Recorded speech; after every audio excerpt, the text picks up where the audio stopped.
Thank you, Mr. Speaker, and I join others in congratulating you on your election as Speaker.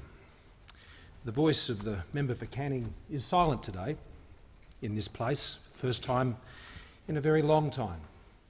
And I think it's wonderful that today we can come together.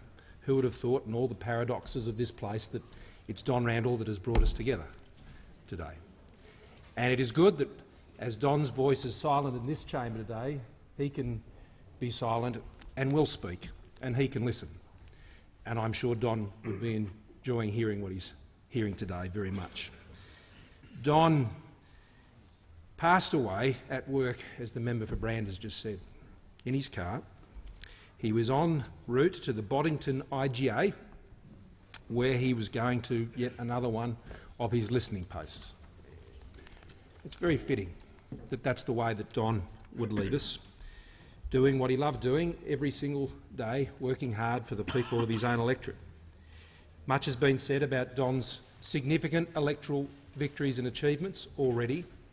At the heart of those achievements was his simple commitment to the job that he loved doing and the people he loved doing it for. You can't fake that. It's real and it's authentic, and it was genuine, very genuine in the person of Don Randall.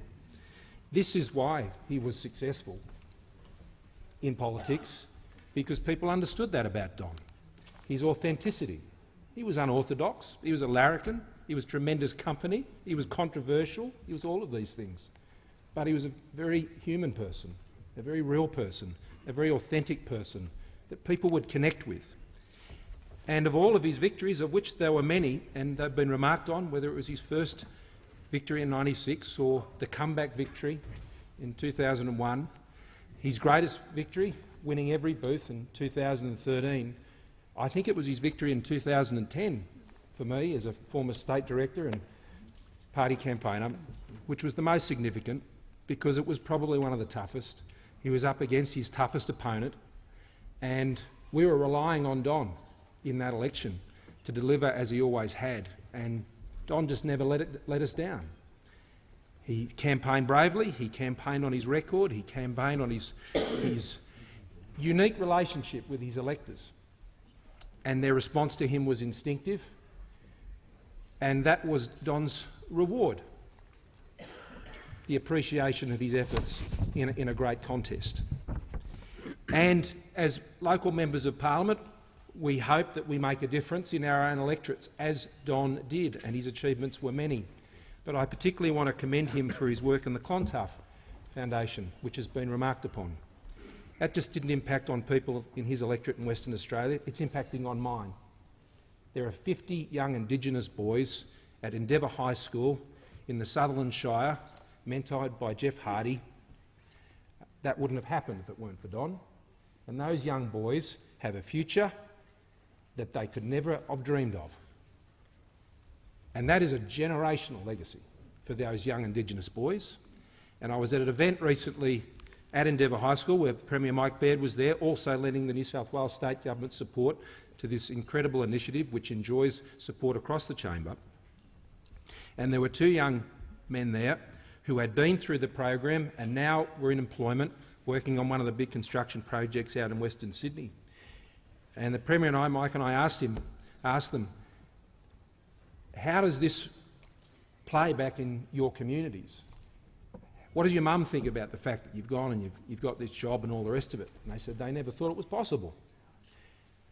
And for one Australian and one Australian family to now have a future that they could never have dreamed of because of the support and investment of Don Randall, that on its own was a legacy worth leaving in his time in this place. But there were many, many more.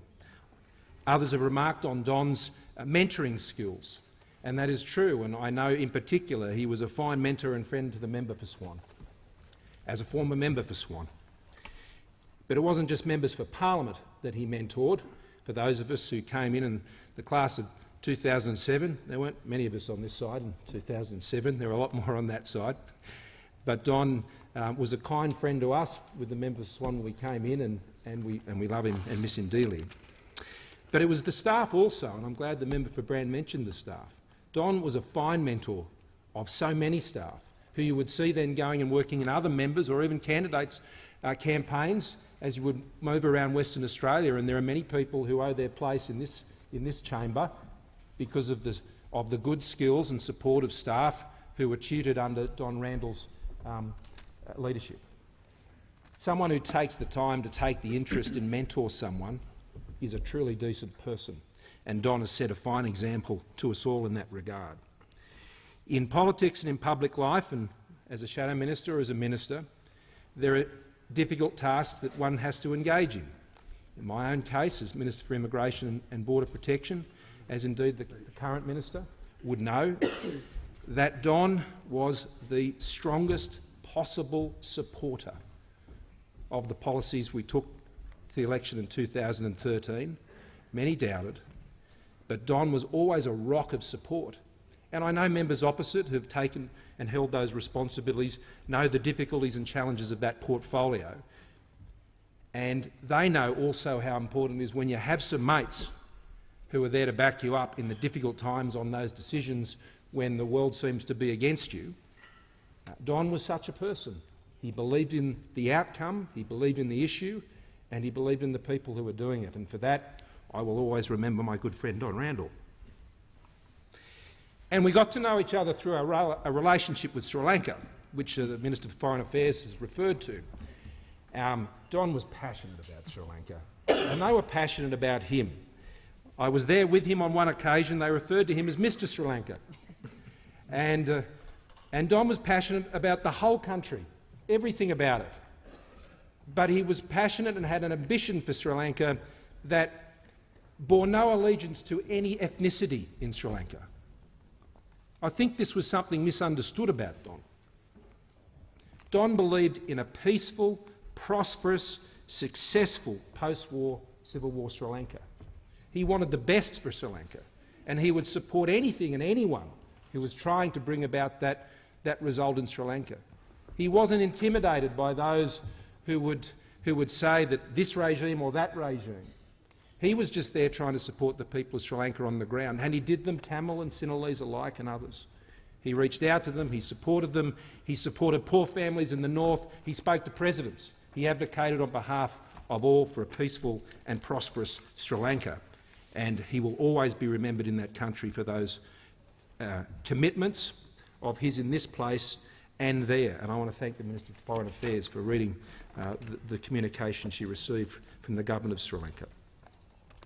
But in all of these things, you know, and all of the roles that we take on, and he will be deeply missed, as we've said, a teacher, a larrikin, a mate.